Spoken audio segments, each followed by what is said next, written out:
Welcome, everybody, to Buddhist Center. Wonderful. We're here Sunday afternoon talking about Lama Tsongkhapa's great treatise on the stage to the path to enlightenment. Very rare opportunity for any being to be able to find out exactly what we need to do in order to get rid of all of our suffering and be able to achieve a state of complete bliss that never ends. And it's amazing that we have teachings of the Buddha put into an order that we can actually practice and know based on the writing, whether or not we're having success in our practice, whether or not we're creating the causes for the latter results of realization to take place.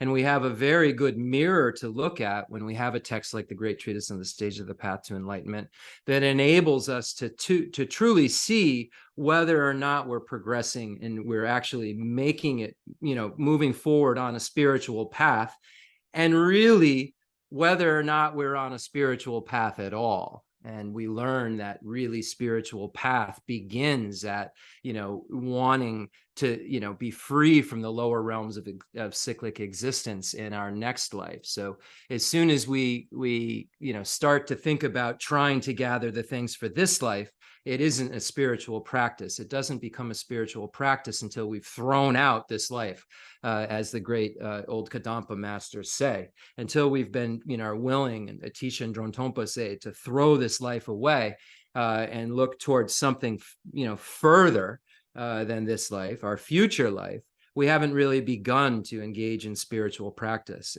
And this is why Sachen Kongan Nyingpo says, if you're attached to this life, you're not a spiritual practitioner. If you haven't achieved the realizations of the teachings shared in common with beings of small capacity, which are related to having a freedom from the lower realms of cyclic existence in your next life, and you're focusing on your activities just to have the things of this life and the 8 worldly concerns, then you're necessarily not a spiritual practitioner. And we find this line of demarcation between spiritual practitioner and worldly practice is this, whether it's focused on something further away than this life. And we know that this body and these aggregates that are pertaining to this specific life will perish, and our consciousness will move on at a subtle level. Our subtle consciousness will move on and will be ejected from this body, and we'll then be forced into another set of aggregates if we haven't done a good enough job and gotten rid of this process, be forced into another set of contaminated aggregates, and we won't really have any choice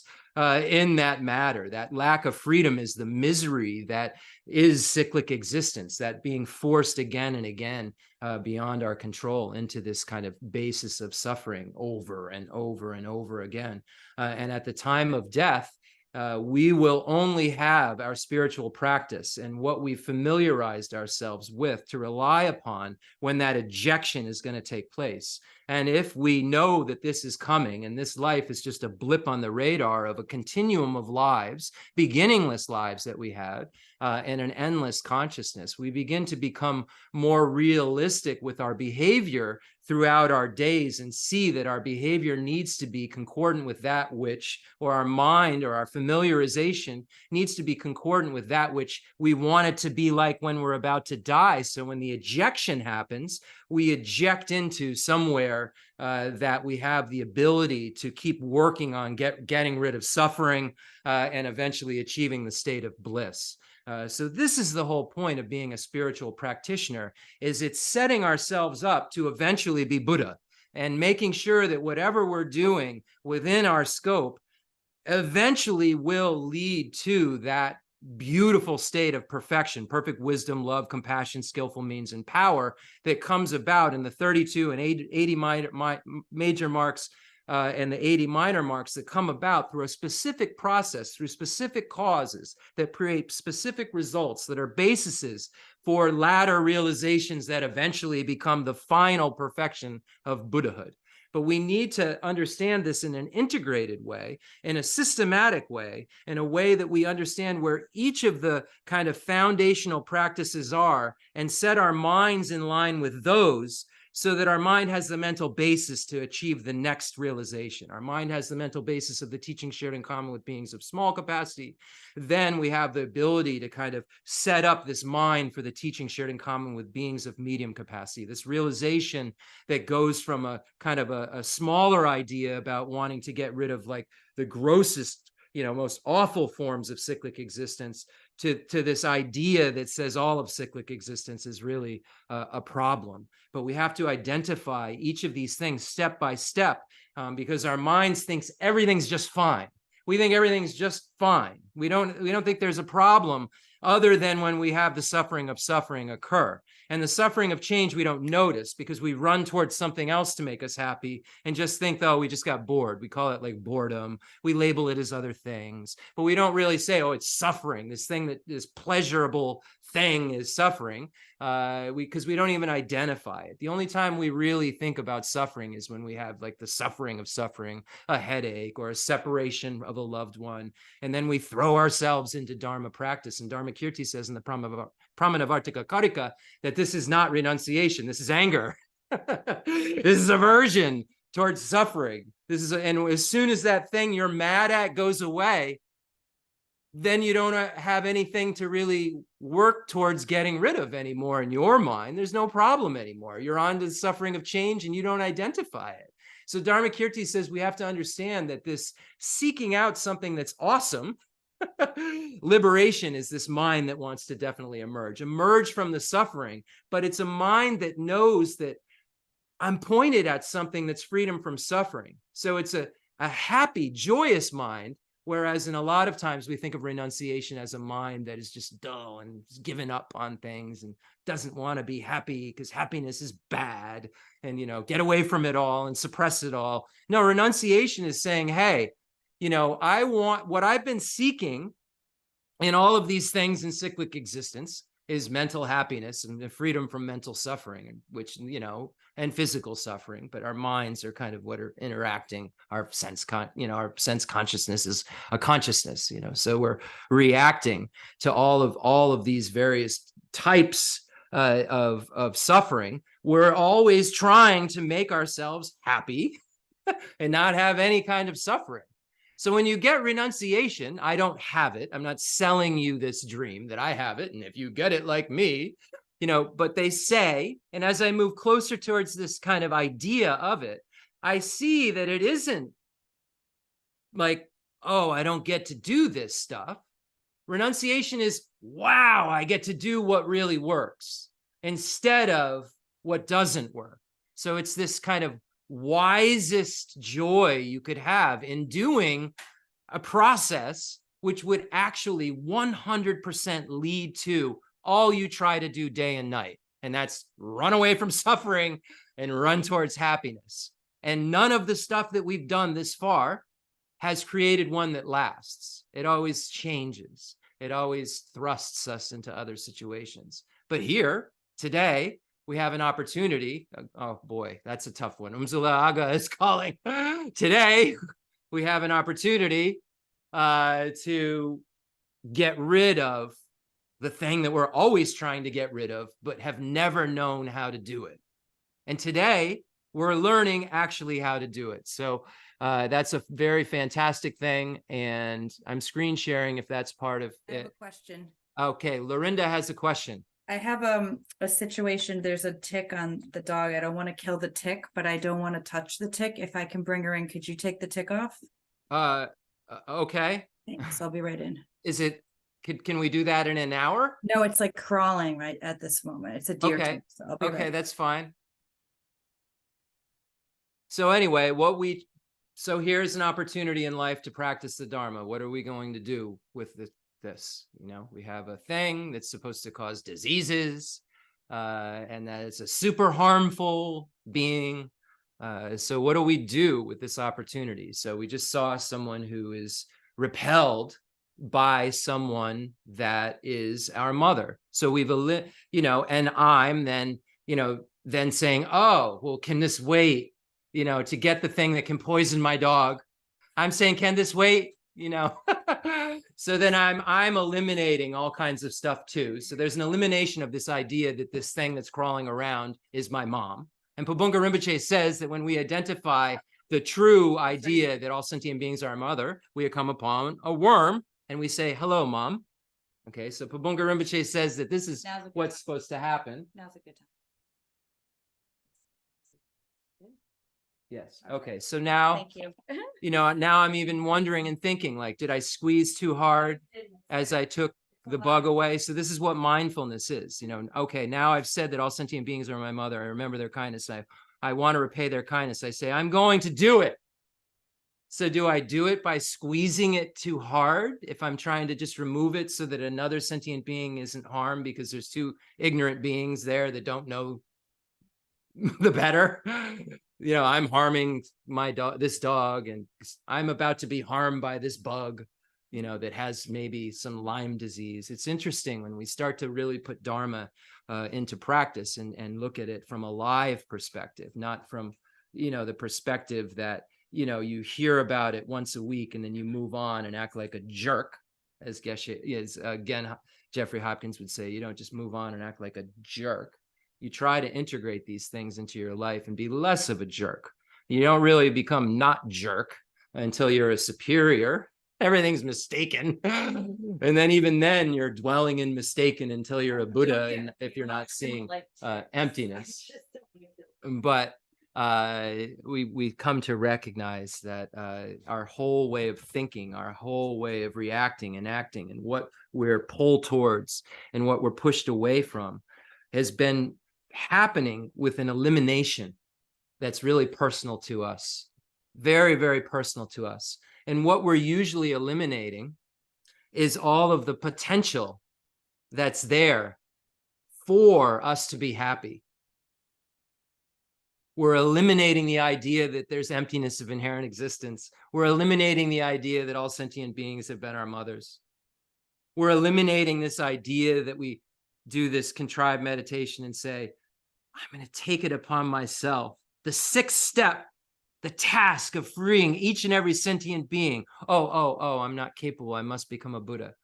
But we think we had that sixth step where we're willing to say, I'm going to take on myself the task of freeing every being in the universe from suffering and bringing every being in the universe to a state of happiness. And I'm going to do it myself. But then when we go to, drive down the road and we see somebody who maybe isn't driving the way that we think that they should be driving, for instance, then immediately we've eliminated the kind of idea that this is somebody that I love, that I want to have happiness and the causes of happiness and be free from suffering and the causes of suffering. I immediately so quickly eliminate that which I've convinced myself I thought was something that was my way of being, my bodhisattva way of being. So we have to check our minds every time we react in a way that's pushing, pulling, even neutral. Am I ready to push or pull towards this? There's objects all around me that I don't feel a certain way towards, but let a trend start where that object becomes something that's important. Or let me find out tomorrow that pillow over there that I could care less about is a rare pillow. Rare, and has, is worth some money. If it's the right rare pillow, I'm not sure. I got to get on the internet and check. Now suddenly, this thing I'm not paying any attention to whatsoever, because I grasp at it as being truly existent and even neutrally, because this appears to me this way, because I have obstructions to omniscience. I have afflictive obstructions too, but everybody with obstructions to omniscience, it's appearing like that. So because it's appearing that way, and I'm apprehending it that way, the Aryas fix up the apprehension. The yogis start to fix up the apprehension. It appears, I'm apprehending, my mind thinks it's the way that I'm seeing, just as it appears. And because of that, as soon as I find out that there's some reason, there's inappropriate attention that starts revving up, that jumps out of that thing truly exists, then there's some reason for me to run towards it and put it in a glass case now and protect it. Now, look at all of this stuff I have to do for the pillow over there I didn't think had any value. but somebody thought it had value. It's over there. Somebody bought it. Would it be more valuable right before they bought it? Or is it more valuable if I find out it's worth $1 million in the mind of the person who wants the thing? I got to have that pillow. I could care less about that pillow. Oh, that pillow's worth money. I got to have that pillow. Same pillow. It's the perceiver. It's the person. It's us. It's the subject. We're making all of this up. We're bending it. We're taking the gold, that's maybe in the shape of something beautiful. And then we're heating it and we're making it into something very ugly or too beautiful. Couldn't possibly be that beautiful because it's meltable. Anyway, so this is the Dharma we're talking about today. It's a Dharma that will actually allow, it's a teaching that will actually allow your mind to never have to suffer again, which is great. But what we talked about last week is what's the feeling? What's the difference in feeling between, okay, free from suffering and happiness? And everyone says, oh, that's the same thing. Not really. If we think about, okay, you're not suffering right now. Okay, just that. Now think about the moment. There are people who are parents on here, probably maybe most. I don't know. I'm not sure. I'm not. But there's a story out there amongst parents that when you have this child comes out. I don't know if it's when you see it. I don't know when you touch it. I don't know what this moment is, but there's this like wicked, blissful, more love than you've ever had, in this kind of feeling that occurs. I can relate it to relationships, right? Like this sort of thing. This is the only thing I got, and dogs, I get a lot of happiness when I get a puppy. So I know what that feels like, but there's this other thing that seems to happen to a parent where there's needs of a being just for a second or for 5 minutes, then it seems to I've noticed, and folks who've said it to me, it goes away. It doesn't stick around. I've never experienced love and bliss and all of this like before ever in my life. But there's some window in there where the self-cherishing attitude, like it kind of goes down for a second. And then this bliss gets to be experienced. This just pure joy. So now we talk about that pure joy multiplied times every being in the universe. If you could feel that joy and it could be expanded, it could be what you felt times every being in the universe, how would that's just like this bliss that, think about the most bliss you can have, whatever it is, orgasm, drugs. Think about the most bliss that you could ever even imagine. Having a kid. I don't know. These are all samsaric bliss. I'm sorry. Think about them. They're all relatable, whether you want to connect those dots or not. They're all just emotions that are your mind experiencing something. Multiply the most bliss you've ever had times infinite numbers of beings, or a number of beings that's really hard to even come up with, that we can't count because there's so many. Somebody can count them. So that's an ignorant statement to say they're not countable. It's countless for us. We can't count them, but they're countable. Buddha's omniscient. So imagine if you could multiply the bliss that you experienced, if it could be higher than you experienced, the most you've ever had. It'd be times 2, times 3, times 4, times 5, times 6, times, you can't count that many. That feels different than you're not suffering. That feels different in my mind, exponentially. Forget Pension Sun and Drop and Giant Shiva and Dasi Dong and all this. Just feel the difference between that. And you can see how you could be free from suffering and be at ease, but that doesn't mean that you have infinite happiness or bliss all the time. So what are you looking for? What sounds like a better deal? Oh, you're not suffering. Or, oh, you're not suffering and you're just in bliss 24/7 that goes from bliss to bliss to bliss to bliss to bliss. Perfect wisdom, love, compassion, skillful means, and power. 2, perfect love, wisdom, love, compassion, skillful means, and power. From this to this to this to this to this. Samsara has no beginning but has an end. Nirvana has a beginning but has no end. Buddhahood has a beginning, which is a nirvana, a non-abiding nirvana for the techies out there. Buddhahood has a beginning but has no end. So Buddhahood is a state where there's no afflictive obstructions or obstructions to omniscience. So it's a state where there's no suffering, and there's only perfect wisdom, perfect love, perfect compassion, perfect skillful means, perfect power, and you get in that package bliss. So it just goes from that to that to that to that, because there's nothing that which can give rise to suffering, and there's nothing that can give rise to less bliss, because there's only the cause for all the bliss. So we get to study how to do that.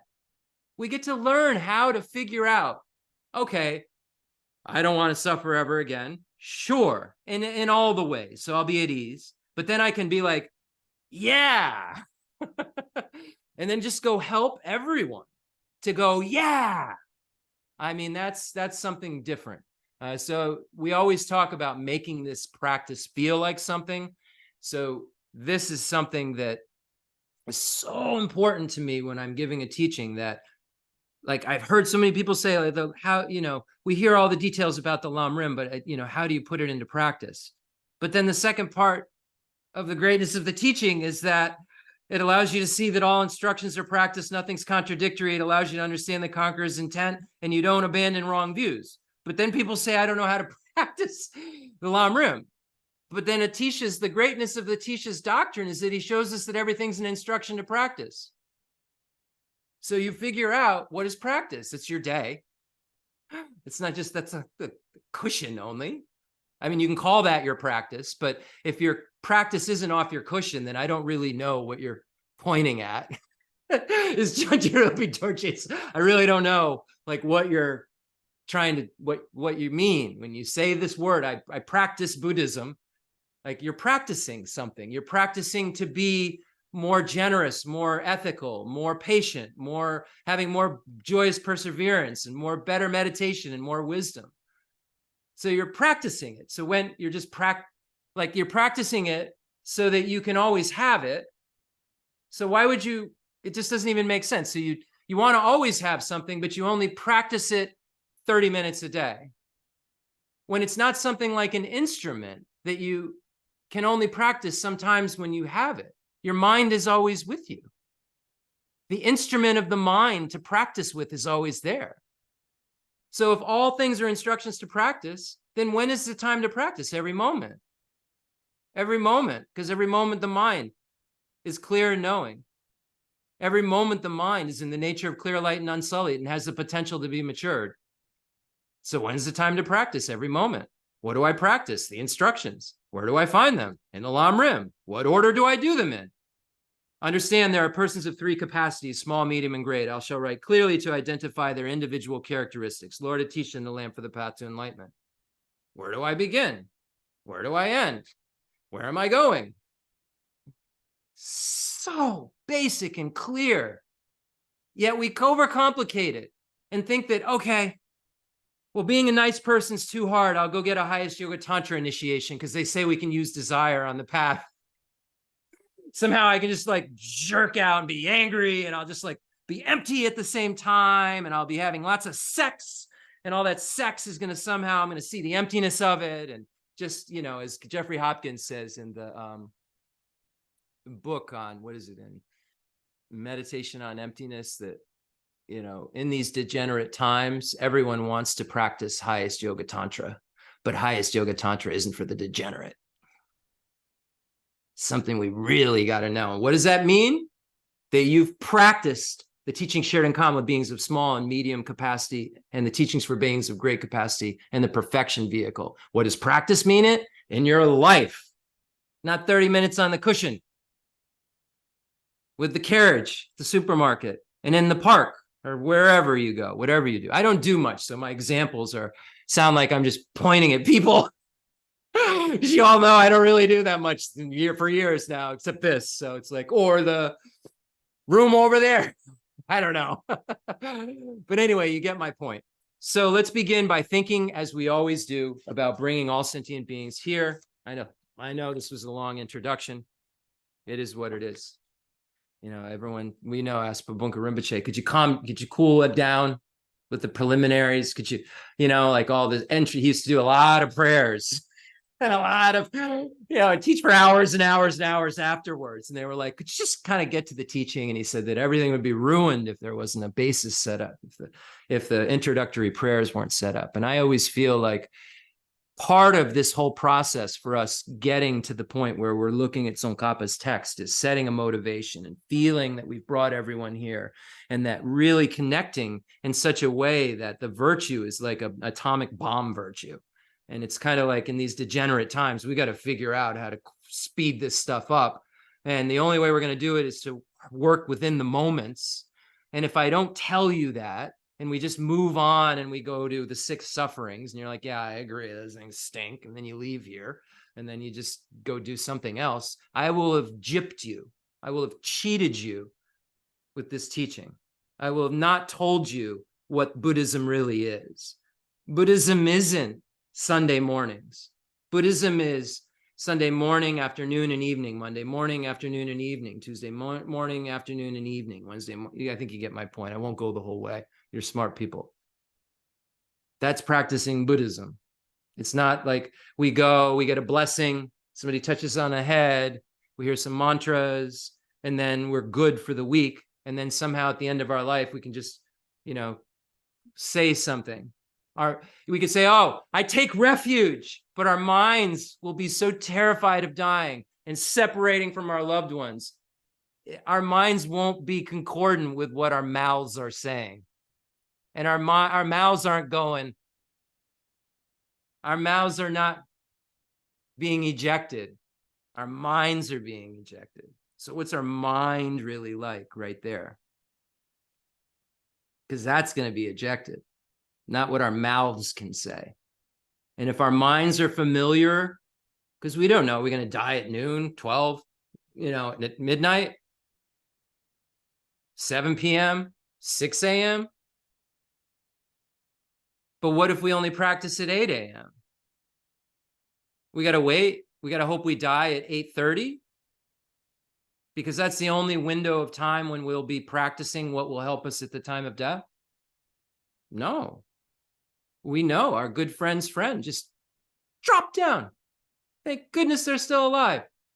Just not old, walking, dropped down in Tibetan class. Geshe Dorji Damdu the other day was telling the story related to Marpa, Lotsawa, when he sees the bird, large bird. There's a little bird minding its own business, just doing its own thing, little bird. This big bird just comes down and goes, eats it. That's us. That's the Lord of Death. That's death and impermanence, that big bird. We're just here minding our own business, thinking everything's fine, thinking that we have time to practice. And then you drop dead. Or you get a phone call and find out you have this illness or that illness. And now you're too weak to really practice. And now your mind is really hard. And now you're ill for a year and then you die. What if that happens? Are you ready for that? Do you have enough practice in your mind to be ill for a year and then die? Or are you going to be resentful, fearful, and then be thrust into hell? Hungry ghost or an animal. Arya Davis says that most beings are involved in the ignoble. Therefore, most ordinary beings go to the lower realms. The ignoble, when are you doing ignoble? Moment, then moment, then moment. We have all these moments. So do you want to go to the lower realms? If not, those moments need to be noble moments, virtuous moments. So now let's imagine that we're going to share this gift, because we don't usually share precious things with people. We lock them up and put them in safes. Now we're going to share the most precious thing that's ever been given to us. And it was given so freely from our lamas, from Khenser Geshe Wandak. He was so kind to be so patient, to repeat himself over and over and over, to the point of like, I remember students saying, I hear this story, this analogy about refuge one more time, I'm going to lose it. And I was even like certain analogies he would use over and over again. I'd be like, well, can we come up with a new one at least? But oh my gosh, I'm so grateful. I'm so grateful that he knew I was so dull that my mind needed to be just that rehearsal over and over and over again. And now it just kind of, some of those more basic things that Rinpoche was so kind with, I see my mind kind of functions in a different way, not about objective existence versus the lack of inherent existence, not like that. But my mind works differently because of these simple things. And this repetition are the things that get really loud all of a sudden when I'm about to engage in something that's going to be an ignoble moment. And I do tons of it still. But as I'm in it, those things that were repeated over and over again as I'm ignobling, there's somehow like a doubting that comes up in my mind as to whether or not ignobling is a good idea. And then I say, well, ignobling is not really a good idea, because I heard it wasn't from people I trust, not because I have a correct sign and I've realized karma, hidden phenomena, but because I trust it, and the things they've told me that I could work with, they worked. So pretty cool. So let's imagine we bring all hell, hungry ghost, animal, human, demigods, and gods here, every being in the universe. And then the way that we do it, we imagine even the 10th level bodhisattvas, any being who has afflictive obstructions or obstructions to omniscience. We imagine that they're brought here and are able to hear whatever it is in their individual language with their own individual aptitude, whatever it is to progress a little bit further on the spiritual path or cross the line of the 10th bodhisattva ground into Buddhahood. So imagine that you bring all of the beings here and they're able to truly hear this teaching without any of the faults of the 3 pots that we read about in the Lamrim. They're truly open and willing to hear this. They're engaged in not forgetting it. They don't have these corrupted ideas. You imagine that the heaviest sufferings of the hell, the hot and cold, and those surrounding hells, and the hungry ghosts, those immense suffering of insatiability and hunger and thirst, and all of these things that could corrupt the teaching, that could make it so they can't hear the teaching, are just removed for a moment. The suffering of the animals is removed for just enough for them to be able to experience whatever it is they need to get to a human basis, to be able to learn the Dharma, to be able to be free from the suffering that they're undergoing almost day and night, worrying about being eaten by another animal, worrying about being a slave to a human. And all of these things that constantly the animals just seek out shelter, and the shelter they have to worry about is somewhere that something large is going to eat them in.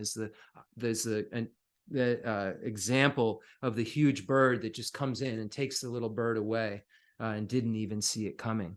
And animals are always so scared that something's going to happen as they become older and they become more familiar with the perils of living. So it's as if as they mature, it seems like as humans, it gets a little easier to maneuver. But as an animal, it becomes scarier and scarier. And imagine that kind of diluted, that state of mind that is just so full of only suffering and fear and worry is opened up enough for them to be able to hear this teaching. Try to connect with these beings. You see deer, you see animals, you see birds fly by. Think about them. Take that mental picture so that you can bring them into your bodhicitta field when you do practices like this. We're going to have to connect with every single sentient being in the universe. And the way we're going to do that is by creating causes that are concordant with results, by creating a mental basis that could even begin to produce larger and larger amounts of this kind of idea of working for others. So imagine that all the humans are brought here, and imagine that you've gotten rid of this notion that there are values of beings, human beings, different than others. We won't go over it, but just we know in our practice, we do the practice of equanimity, where we arrive at this idea of this equal willingness to work with 3 types of beings: friends, strangers, and enemies. where we take those labels and we make that class of beings into a class of beings called beings I would equally be willing to benefit. It's an open-minded state that allows you then to start and investigate their own individual contributions to your previous lives, so that you see then that there's no difference between the person who takes care of you when you're vulnerable now and that person who you mislabeled as an enemy, that now you've said, oh, there's someone I'd equally help, but now you see there's someone I will definitely help, and you will then take that idea to every being in the universe. Demigods, and the jealousy and the sufferings we read about, and gods, all that happiness they think is happiness permanently. And then eventually their flowers start to wilt and they start to smell, and all the other gods leave. And they see I'm going to hell. I'm going to a lower realm. But they don't know that right now. Imagine that ignorance of not knowing is removed, and you have every single sentient being in the universe here. In the language of the gods, nagas, and yakshas, in the language of demons and humans too, and however many kinds of speech there may be, I shall proclaim the Dharma in the language of all. Now get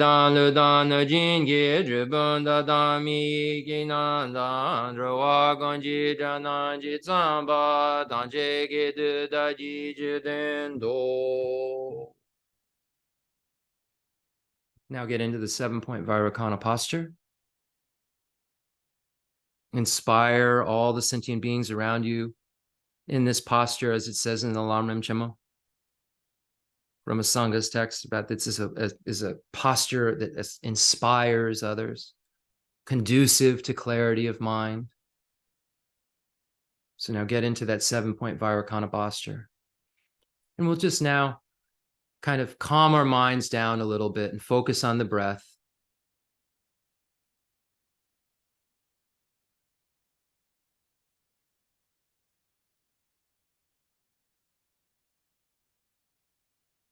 Focus on the breathing in, breathing out, and the counting. Just calm your mind down a bit.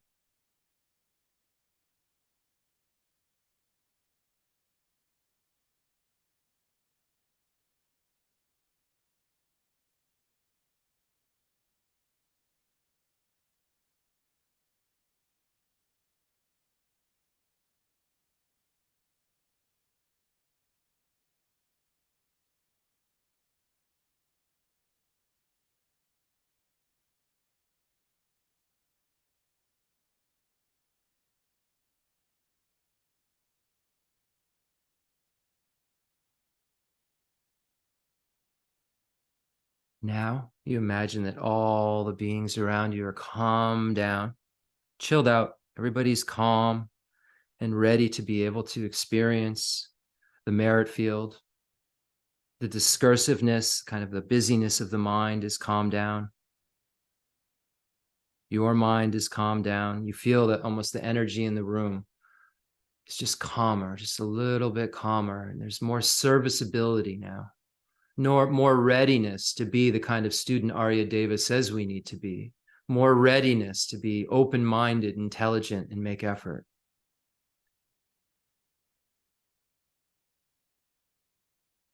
Now imagine that Buddha Shakyamuni appears in the space in front of you in the merit field, and then now the merit field is going to begin to fill in the space in front of you. All the enlightened holy beings. And again, we said that we're considering all of these beings as Buddhas. Last week, we talked about the different ways to think about the merit field. I choose, and so you're hearing, to do it in this way. So we're imagining all the beings in the space in front of us are fully enlightened beings. And then we've brought all sentient beings here to be able to hear the teachings, to hear whatever it is they need to hear. Imagine that Buddha Shakyamuni is in the space in front of you. His Holiness the Dalai Lama on a throne, very solid, stable throne supported by snow lions. Vajra sitting there, so stable, so ready to remain with us and teach.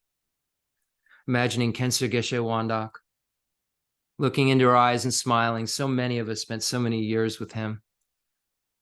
Incredible to be in the presence of a being who truly showed us how to practice every moment. That's one thing that you will always say about Rinpoche is that you saw every moment he was practicing. Such an incredible example. Thank you so much, Khenso Geshe Wanda. Imagining Geshe Lobsang Gompo Demolocha Rinpoche, Khenso Lobsang Jatso, imagining Geshe Dorje Damdula, Umzola Geshe Aga, Geshe Mala Tenzin Ladran, imagining Jeffrey Hopkins, this holy being. Imagine that all obstacles are removed by this process of you recognizing these holy qualities of this being. Lama Zopa Rinpoche, Chowder Rinpoche, imagining all of these beings in the space in front of you. Imagine the beings of the extensive deeds lineage passed down from Buddha Shakyamuni to Maitreya and Asanga and Vasubandhu and Dignaga and Dharma Kirti and Vimuktasena and Haribhadra and Shakyaprabha and Gunaprabha and Surlimpa and Atisha. Imagining the beings of the profound view lineage passed down from Buddha Shakyamuni to Manjushri and Arya Nagarjuna and Buddha Palita and Arya Deva and Shanti Deva and Chandrakirti and Baba Vega, Chandrashita, Kamala Shila. Imagining all of these holy beings. Again, imagining Lama Salimpa and Atisha. Beings of the lineage of blessings passed down from Lord Vajradhara to Saraha, Matripa, to Lopa Naropa, Lotsawa, Marpa, Milarepa, Gampopa. We're so fortunate to be able to hear these beings' names. And by leaving imprints of their names in our minds, we will always connect with their teachings. May we always be able to connect with the profound view, extensive deeds lineage, and the lineage of blessings, to be able to practice these incredible things that will lead us to the completion stage of highest Yoga Tantra. Now imagining Lord Atisha is passing down the Lamrim lineage to Drondompa. Imagining the old Kadampa lineages, the three there, the holy beings of Nyingma, Padmasambhava, Sakya, Sakya Kunganimpo, Sakya Pandita, the Kaju lineage, the Karmapas, Galupa lineage. Imagining Lama Tsongkhapa is right here in the space in front of us. These aren't pictures. These are beings that, as we call them, they arrive here. We just don't have the karma to see it. We have a veil. But eventually, as we become more realized, the merit field will fill in the space in front of us, and it will be the reality of the beings themselves. So we're doing this to create a mental basis, to be able to have those karmic veils removed, and to be able to connect with these beings more and more and more, so that their words become them as we read them, and we start to see this inseparability of the deity and of the teachers and of the words and so forth. So imagining Lama Tsongkhapa and Kirtapje and Jelsapje, imagining Panchen Sonandrapa, Basuchuji Jetson, Jayan Cheba, Gonchu Jimmy Wampo, Jayan Ripidorje, the seventh Dalai Lama, Purbajok, Jitsomba, all of these holy beings, imagining there in the space in front of you. All the highest Yoga Tantra deities, performance Tantra deities, action Tantra deities, all the 35 Buddhas, all of the protector deities, the small scope protector, medium scope protector, great scope protector, Vaishravana, Kalarupa, Mahakala, Palden Lamo, all of these holy protector deities.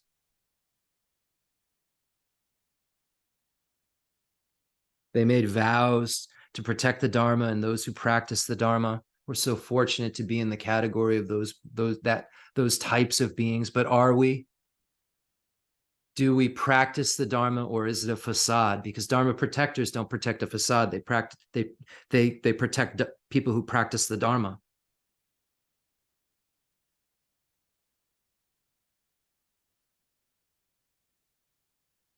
So now that every kind of being that exists is here, those fully holy enlightened beings that remove the obstructions to omniscience and the afflictive obstructions, that dwell in that bliss of reliability.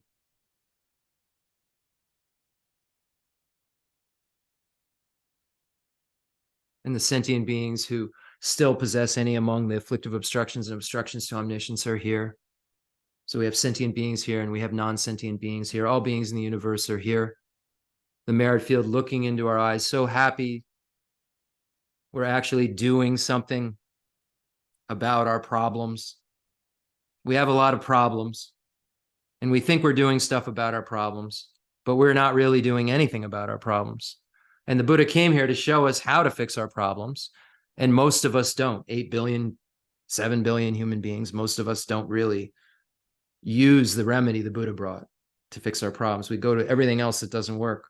And the Buddha sees us doing something. The merit field sees us doing something about our problems that actually work. And just imagine how happy that would make them, because the only reason they wrote all of those things and said all of those things was so that we could find a real happiness and a real freedom from suffering, a real one. And we're doing that which will give rise to a real one.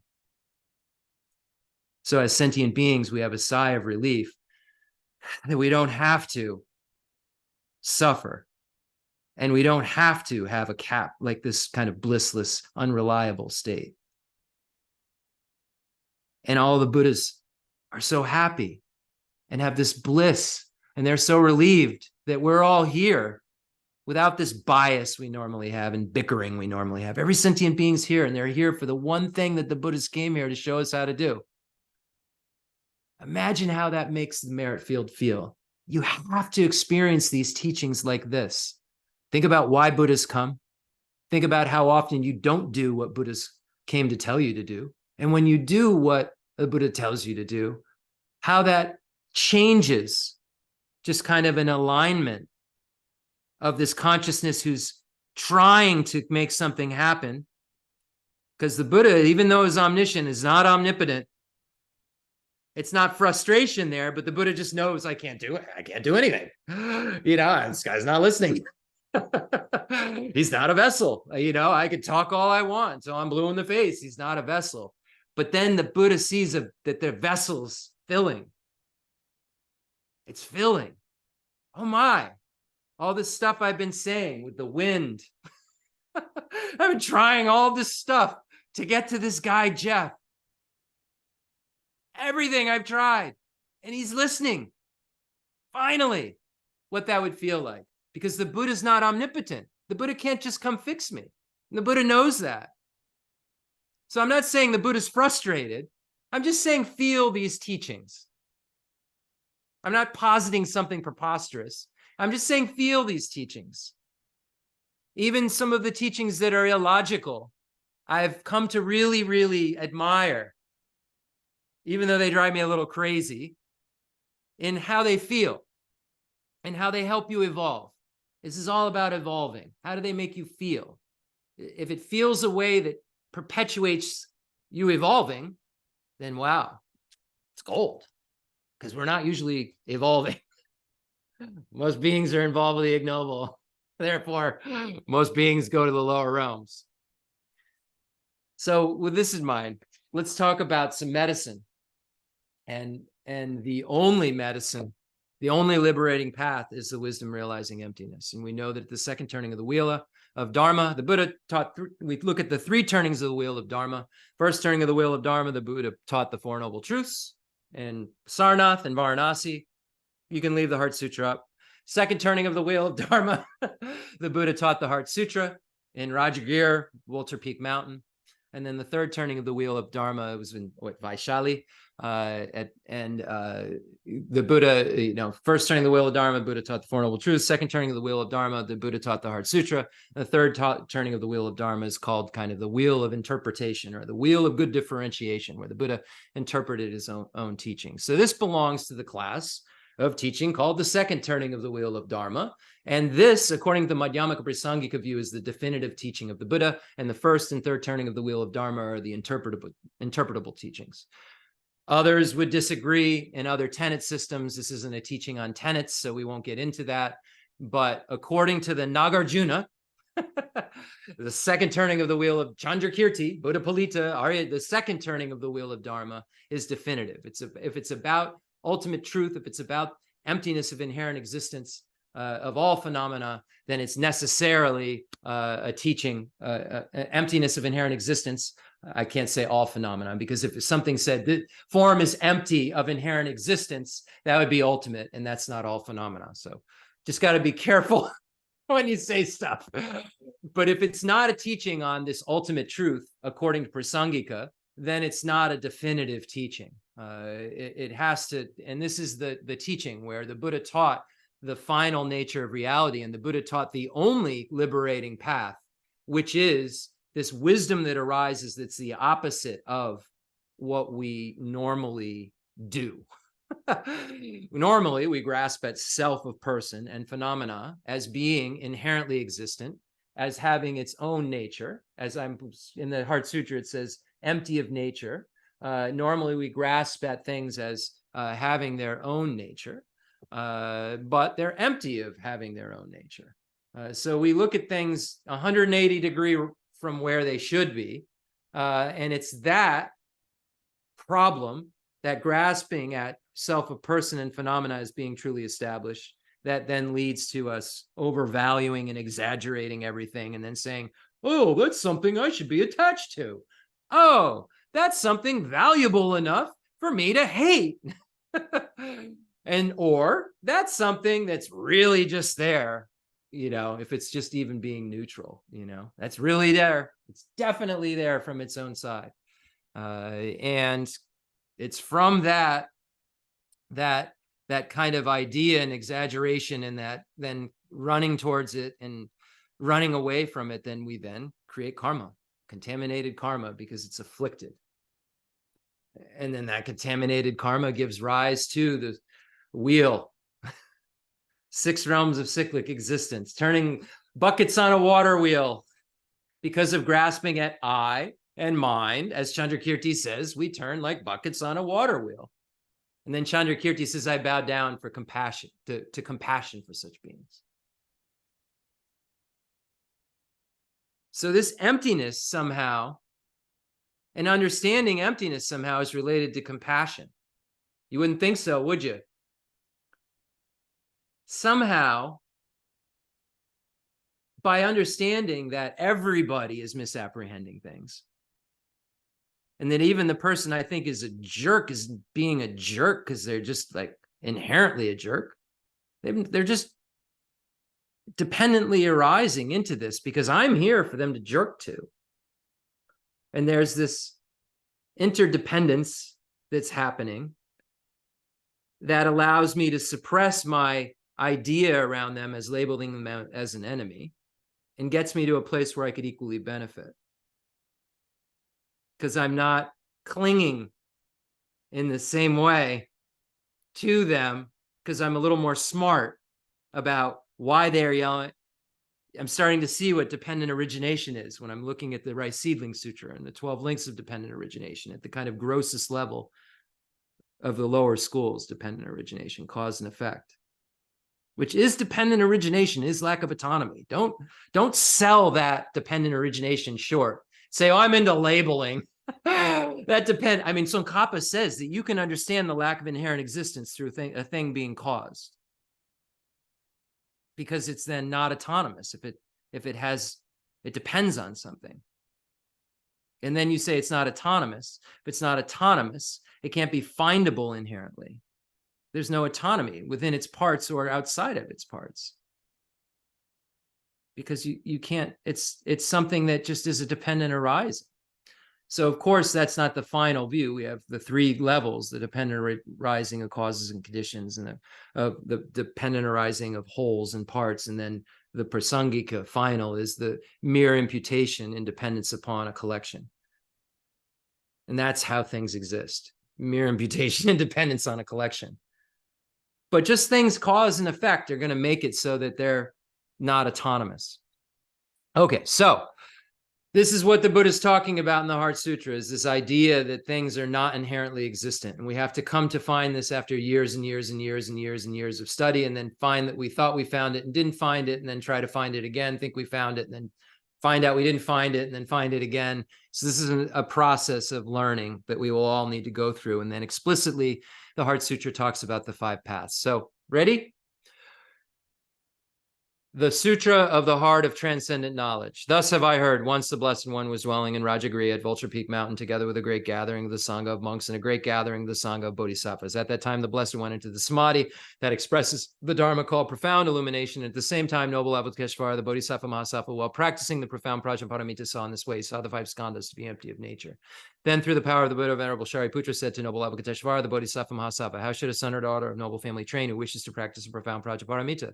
Dressed in this way, noble Avalokiteshvara, the Bodhisattva Mahasattva, said to Venerable Shariputra, O Shariputra, a son or daughter of noble family who wishes to practice a profound Prajnaparamita, should see in this way, seeing the five skandhas to be empty of nature. Form is emptiness, emptiness also is form, emptiness is no other than form, form is no other than emptiness. In the same way, feeling, perception, formation, and consciousness are emptiness.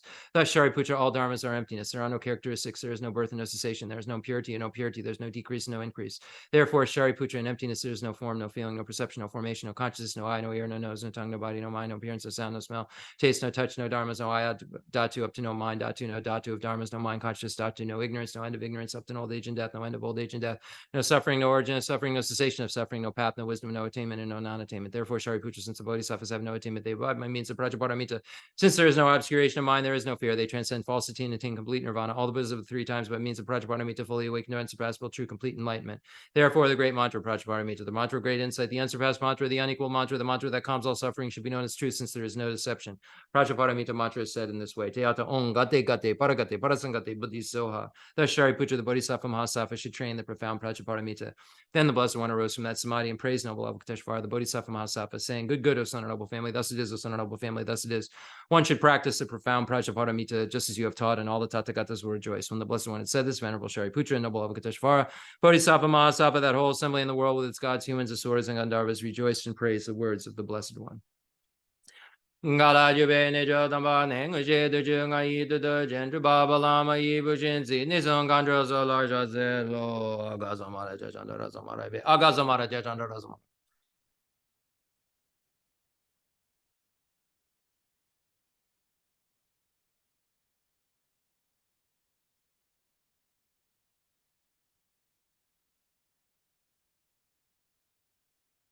Aga zamara jasandara zamara yame te ada ongate gate paragate parasagate buddhizoa papa gonje sanji gaye demidoji lobodoji mebodoji jewadoji jagi baje mede beje sanji jedingoye zo ha genda jaje jewa da medone de jenda wa da tomba jonji bodon donjoji tashi de jandan da de lejo.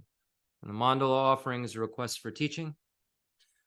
Fundamental ground is scented with incense and strewn with flowers, adorned with Mount Meru, the four continents, the sun and the moon. I imagine this is a Buddha land and offer it. May all sentient beings enjoy this pure realm. Holy Lamas high, wrap the sky of your Dharma bodies in massive clouds of knowledge and love, and let them pour upon the earth of your disciples as we are ready a shower of rain, the teachings deep and wide. I send forth this jeweled mandala to you, precious Guru. I take refuge until I am enlightened in the Buddhas, the Dharma, and the Sangha. Through the merit I create by teaching the Dharma, may I attain Buddhahood for the sake of all sentient beings.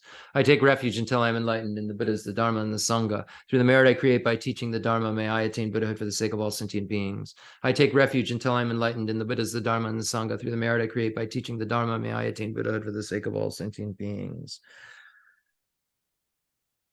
Enthused by great compassion, you taught the immaculate Dharma to dispel all perverted views. To you, the Buddha Gautama, I pay homage.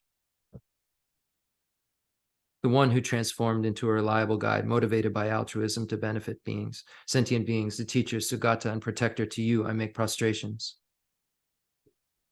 It's from Dignaga's Pramana Samuchaya.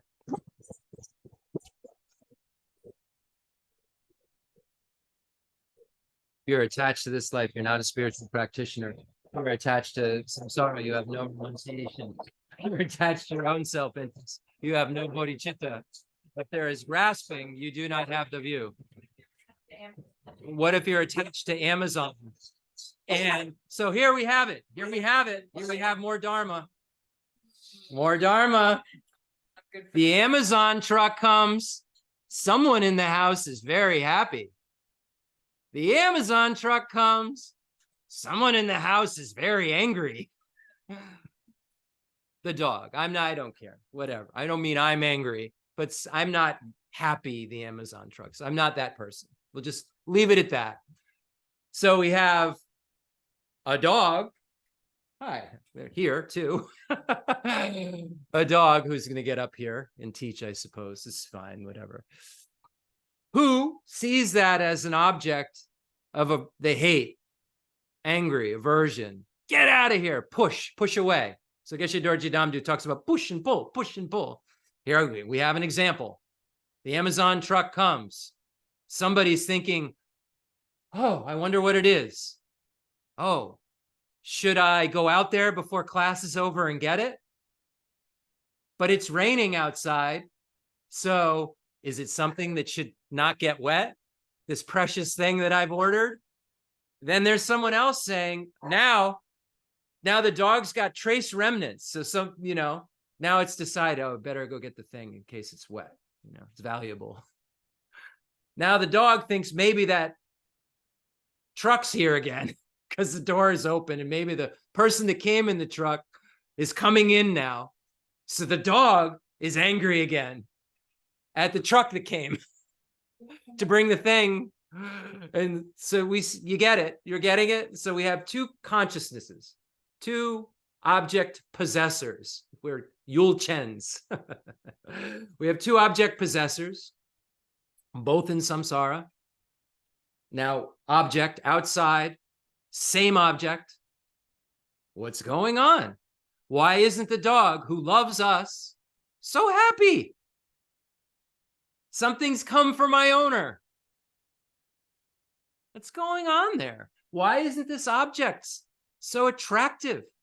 It never comes in the driveway and people are like, oh, darn, it's here. But for the dogs, they never like it, but they never see us upset. It's just a different apprehender. It's just a different karma projecting a real thing onto something that doesn't have anything but an ability to be labeled and be brought into existence by mere imputation and dependence upon a collection. And that collection, we think, oh, the collection. We're thinking the collection out there. No, it's our projected collection that our neighbor's helping us with and the deer in the woods is helping us with. What? Collective karma? Why are we all seeing the same thing together? Whoa. Uh-oh. We got to be able to establish externality and that I'm projecting and you're seeing similar things, but it doesn't have inherent existence because the dog doesn't see it the way we do. And the hungry ghost sees pus and I see nectar. I see water and the God sees nectar. Got to be some kind of wind that my mind, there's a tricky part. There's a little dose of something. My mind is riding on this subtle wind and everything is wind. Your mind is riding on a subtle wind and everything's wind somehow in Tantra. And my neighbor's mind and my dog's mind, and somehow appearances are created by this collection in dependence upon this collection. But it's all just possessed by the subject. It's all just subject for the object possessor. It's all just for the object possessor. It's all just how we perceive it. It's all just our projected samsara. But somehow we operate within each other's projected samsara. So this is a very tricky point we have to figure out. Very tricky point we have to figure out. Does the tree lose its leaves and become dull and gray if we're all Buddha? You never see a dull gray. Why? How can that be? How can it be that we purify our minds and then all of a sudden everything looks so good? How could that be? They said, does, the world have an end? And Buddha said, I'm not answering that. What do you mean, your world? A world? Your mind's world? What world? The low Zambaling? The southern continent? The globe, the earth, the one we're riding around on? Does that come to an end? Do you mean like a billion years from now if we're not liberated? Wherever that place we're abiding, does that come to an end? Or if we're a Buddha in a Pure Land, does that come to an end? Consciousness doesn't come to an end. Object possessor doesn't come to an end. How could it be? These are the questions that philosophers ask. These are the questions that those who study tenets, yogis study tenets, and ask these kind of questions. Ordinary people get advice from the Buddha. But for the yogis, for those people who want to end cyclic existence altogether, and really have the key, the Buddha taught the tenets. And these tenets show us how to articulate. How is it possible that things that are externally real, but they're a projection, all from the side of the subject? If my neighbor sees the same tree, yeah, he sees the tree, his tree, and my tree. All our trees come together. Somehow there's a collection. But then what happens as the evolution of this consciousness takes place? Well, it would clearly, just the individual subject would be designating bliss, the experience of bliss, in dependence on a mere collection of that which gives rise to bliss, and reliability, and perfect love, and perfect wisdom, and perfect skillful means, and perfect appearances. Just dependent origination of the object possessors, the mirror's reflection and what it knows.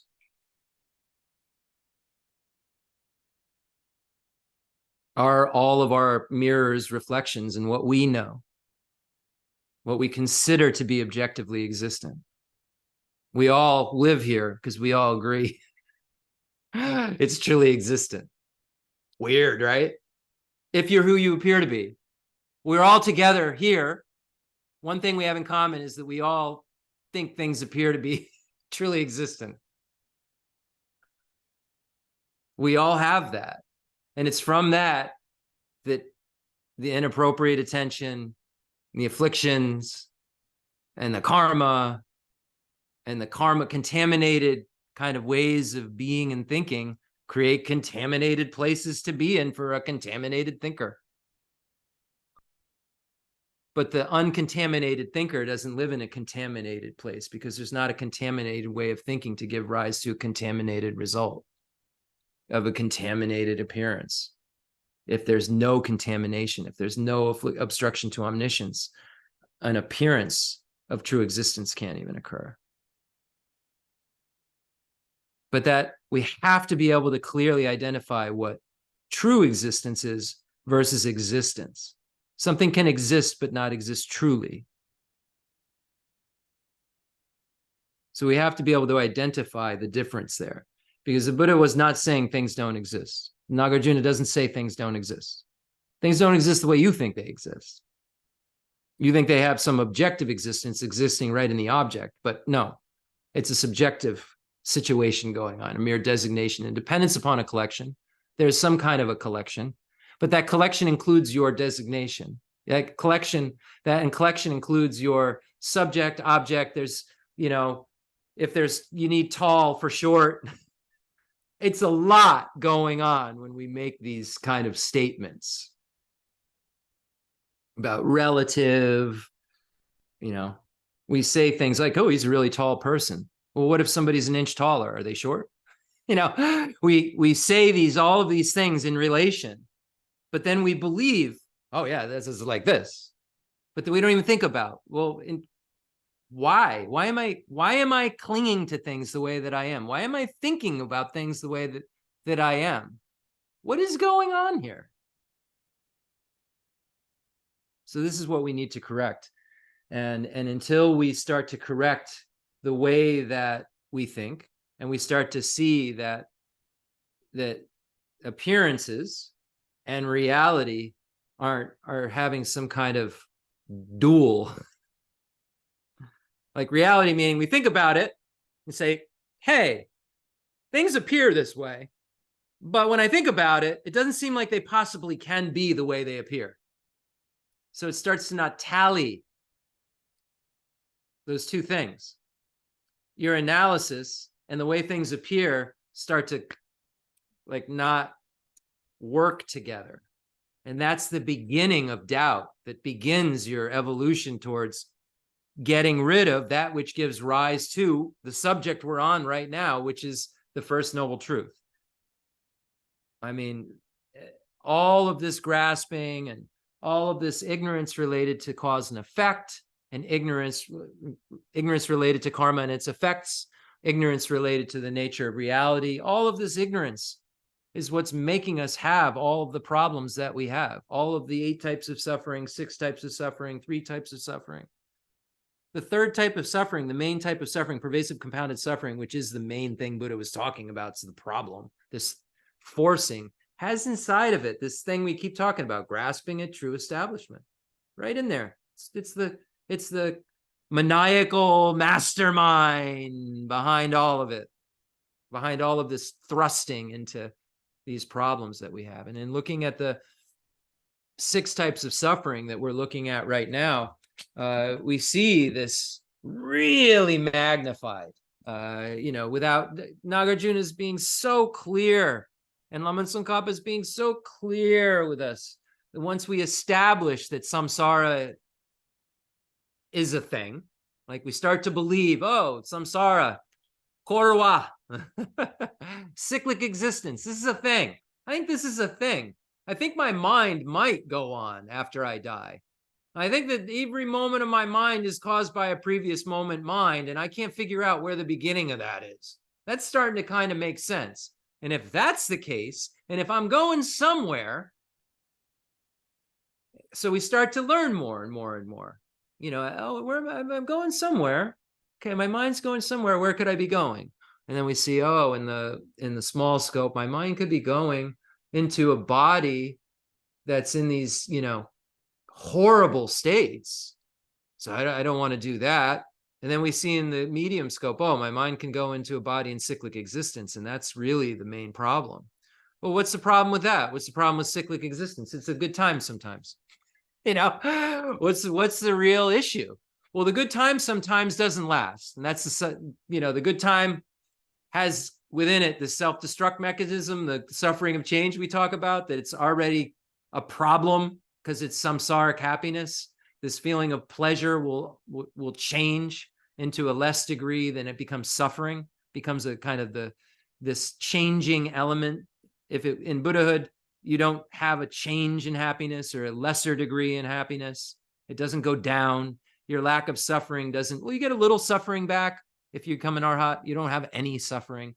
But you look at this kind of situation in cyclic existence, and you see that even the best you could do in this life, even if you could do the best you could do, you're still going to have to separate from loved ones. So you can't get around that. You're going to have to get older, and you're going to have a will to live. So you're not going to say, well, at 30, I'll just end it.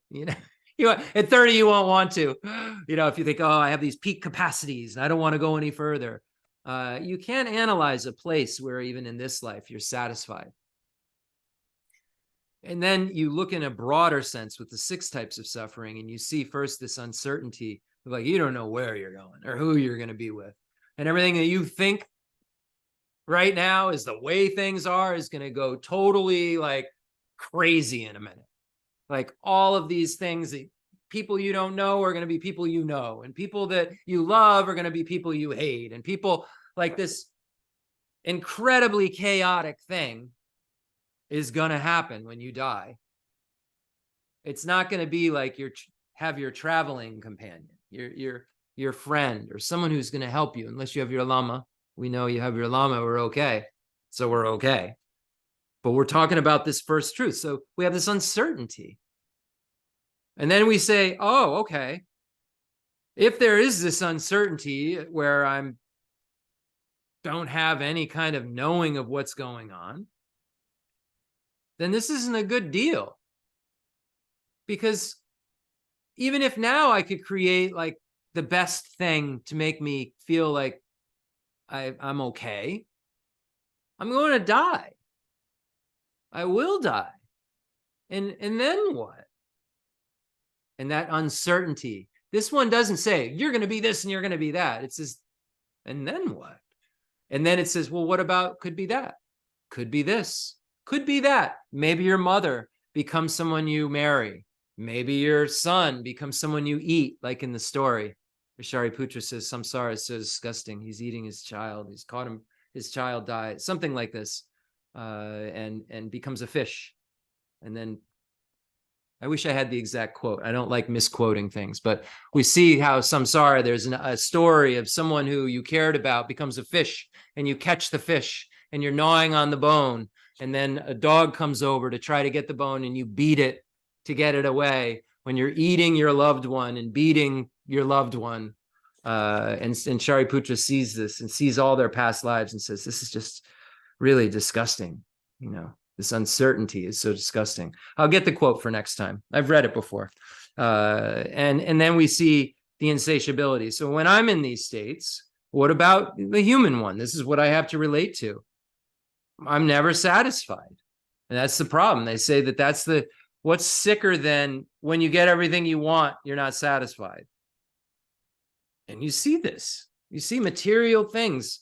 People get $1 billion, they need $2 billion. No satisfaction, just not satisfied. And then we have this body now, just gonna shuck it. Just like we're doing peeling potatoes. It's what we've been doing. Life after life after life after life, just peeling potatoes, shucking off bodies. Doesn't seem like this is something I'm just, wow, this is mine. What do you mean? This gets us to loosen it a little. Loosen just a little bit so that there's room for our calm abiding meditation. Loosen it just a bit. That this body, I'm going to just cast off. There's no sense in being so fixed on it unless I'm trying to just take care of it to do things that will matter. Because at the end of my life, only thing that's going to matter is my spiritual practice. And then the last thing that I'll bring up is the fourth suffering, and we'll not go over it today because we're out of time. But the fourth suffering talks about this repeated rebirth, and it actually lays the foundation for us to be able to start thinking about sentient beings in relation to them having connections with us that we can't find a beginning of. And in this case, it's talking about a maternal line. It's misinterpreted a lot of times. You thinks like okay, I'll read the quote, even though and then I'll end. The fault of repeated rebirth. So Nagarjuna's letter says, if you looked for the limit of mothers by counting the earthen pellets the size of juniper berries, the earth wouldn't suffice. So if you covered the earth with juniper berries, the number of beings that are mothers, there wouldn't be enough room on the earth. So a lot of older scholars, I don't know who these scholars are. Tsongkhapa's like, earlier scholars, they took this to mean that like each pellet represents a being that's been your mother. But then Tsongkhapa is clarifying this from the clear words and explanation of the friendly letter, where it says this is talking about the maternal, the line of mothers. Your mothers. It's another way to meditate on beginningless lives. Well, your mother had a mother. Your mother had a mother. Where do we? So then the Buddha said, if you start this meditation, your mother, and you take a juniper berry, and okay, my mother, 1. My mother's mother, 2. My mother's mother, 3. My mother's mother. I don't remember. I'm lost now. 4, 5, 6, 7, 8, 9, 10. You won't be able to get to a beginning. And you're going to run out of room on the earth for your juniper berries. So imagine the whole earth. You've got more than an earth's worth of juniper berries, just in case you need them somehow. You have this thing, this container that's bigger than, the earth would cover the earth. And you're taking them and you're going mothers. And the earth's room will exhaust, but the bucket that has all the juniper berries will not. So you'll have to go. And then my mother's, you're at like 1 million. or some, I don't know, 100 billion. I don't know what that number of juniper berries is. And you'll get to the 100 billionth and put it down. There'll be nowhere else on the earth to go as you're counting. And you'll have to say, but then that mother had a mother. And you'll have run out of room on the earth and you'll still have berries because there's beginningless mothers. So this is the meaning behind this particular example. And it's proves it by a quote that says, for example, O monks, if someone took from the vast earth pellets the size of juniper berries and set them aside, saying, this is my mother, this is my mother, mother's mother, etc., then, monks, the clay of this vast earth would be exhausted, yet the line of maternal or matrilineal predecessors would not. Again, reading of those former scholars is wrong because Nagarjuna's text says the limit of mothers. You should understand how this causes you to be disenchanted as follows. The 400 stanza says, you cannot see the initial cause of even a single effect. Seeing how vast the causes of even one effect are, who would not be frightened? So you start to see this beginningless kind of idea. And then Chandrakirti says, and this is the last thing I'll read, it is right to cultivate a constant sense of disenchantment and a corresponding mode of conduct in the face of this vast wilderness cyclic existence, where movement is difficult on account of the deep forest of ignorance whose reaches cannot be measured. So here it is. Corresponding mode of conduct. If you have disenchantment, if you've studied this first noble truth enough, when is your practice going to be? Every moment. That'll be your corresponding mode of conduct. If you have disenchantment with cyclic existence and you definitely want to emerge, your corresponding mode of conduct will be such that you will not want to create more of it. And we'll end there. If you're attached to this life, you're not a spiritual practitioner. If you're attached to samsara, you have no renunciation. If you're attached to your own self-interest, you have no bodhicitta. And if there is grasping, you do not have the view. Thank you so much, everyone. Geshe-la was saying this morning that it's so helpful for him. He's, done so. He gives hundreds of teachings and hundreds. I don't even know how many teachings he gives a year. Maybe 1,000 teachings, thousands of teachings a year. Geshe Dorje Damdu. And he was just really being so sincere and saying how much it enhances his own understanding and his own practice. And I can say, he may just be role modeling and, I see him as very enlightened, but I can see for myself that this is so helpful for me. So I wouldn't have a reason to do this if you weren't listening. So I just want to say thank you for allowing me to evolve spiritually. I don't know if I'm a spiritual practitioner. I don't know if I'm attached to this life. I'm attached to this life. So it allows me to evolve towards becoming a spiritual practitioner. So thank you, everybody. Prayer for the flourishing of Je Tsongkhapa's teachings. And within this, it's one thing I want to say. Je Tsongkhapa's teachings, yes, but Je Tsongkhapa's teachers were Nyingma, Sakya, Kagyu, the Nalanda Pandits, Buddha Shakyamuni. So we're praying for the flourishing of Buddha Shakyamuni's teachings. So don't think we're being like super sectarian. Of course, this is the nectar of teaching that we receive from Khenser Geshe Wandak and the lineage of the nectar. But we have to understand that this nectar contains the river of everything that flows into it, an ocean of illustrious instruction that Atisha's lamp was. It was able to see this, bring all of the teachings in. And that's what Lama Tsongkhapa did. Lama Tsongkhapa's teacher, Sakya Randawa, his refuge teacher, the person who gave his first vows, Kajupa. Yeah. And then also Nyingma teachers. So we have to understand and realize this. And then he looked at the Indian Nalanda Pandits texts. So when we say prayer for the flourishing of Je Tsongkhapa's teachings, we're saying prayer for the flourishing of the studying of the 5 great texts, prayer for the flourishing of the studying of the Kanjur, the Tanjur.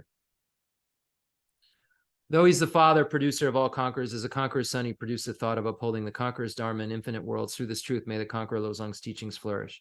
When in the presence of Buddha Indraketu, he made his vow, the conqueror and his offspring praised his powerful courage. Through this truth, may the conqueror Losang's teachings flourish. That the lineage of pure view and conduct might spread, he offered a white crystal rosary to the sage who gave him a conch and prophesied, through this truth, may the conqueror Losang's teachings flourish. His pure view, free of eternity or destruction, his pure meditation, cleansed of dark fading or fog, his pure conduct practice assist according to the conqueror's orders. May the conqueror Lozong's teachings flourish. Learned, since he extensively sought out learning. Reverend, rightly applying it to himself. Good, dedicating all for beings in doctrine. May the conqueror Lozong's teachings flourish. Through being sure that all scriptures, definitive and interpretive, were without contradiction, advice for one person's practice, he stopped all misconduct. May the conqueror Lozong's teachings flourish. Listening to the explanations of the three Pitakas, realized teachings, practice of the three highest higher trainings, his skilled and accomplished life story is amazing. May the conqueror Lozong's teachings flourish. Outwardly calmed and subdued by the hearer's conduct, inwardly trusting in the two stages practice, he allied without clash the good paths of Sutra and Tantra. May the conqueror Lozong's teachings flourish. Combining voidness explained as the causal vehicle with great bliss achieved by method, the effect vehicle. Hard essence of 80,000 Dharma bundles. May the conqueror Lozong's teachings flourish. By the power of the ocean of oath-bound doctrine protectors, like the main guardians of the three beings past, like the quick-acting Lord Vaishravana, Karmayana, may the conqueror Lozong's teachings flourish. In short, by the lasting of glorious gurus' lives, by the earth being full of good, learned, reverend holders of the teaching, and by the increase of the power of its patrons, may the conqueror Lozong's teachings flourish. And we see heart essence of 80,000 Dharma bundles. So that's what we're praying for the flourishing of. And, you know, let's say 84,000, because I'm sure the Buddha said some good stuff when Ananda wasn't around.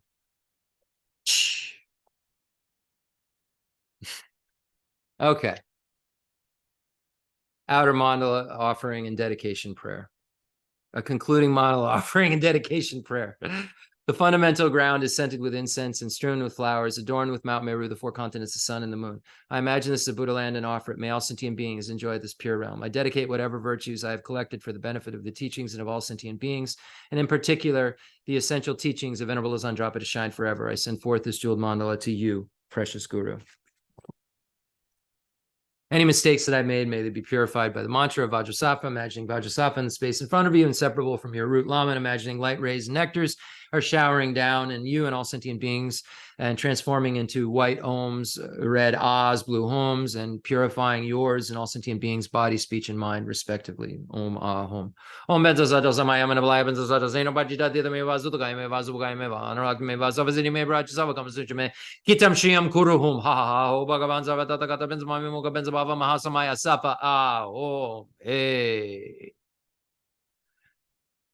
May we always be protected by Paul and Lamajo, Ramajo, Ramajo, Ramachikajo, Ramachajo, Junjo, Rila Hongjo, Hongjo, Ramajo, Ramajo, Ramajunjo, Colorajamo, Ramachajo, Junjo, Rila Hongjo, Ramajo, Ramachikajo, Ramachajo, Junjo, Rila Hongjo, Jo Ramajo, Ramajo, Ramachikajo, Ramachajo, Junjo, Rila Hongjo, Jo Ramajo, Ramachikajo, Ramachajo, Junjo, Rila Hongjo, Jo Ramajo, Ramachikajo, Ramachajo, Junjo, Rila Hongjo, Jo Ramajo, Ramajo, Ramachikajo, Ramachajo, Junjo, Rila Hongjo. Anyone who's having obstacles with the Dharma, may they be removed by the three wrathful protectors. Om Vajrapani Hari Agriva Garuda Om Ve.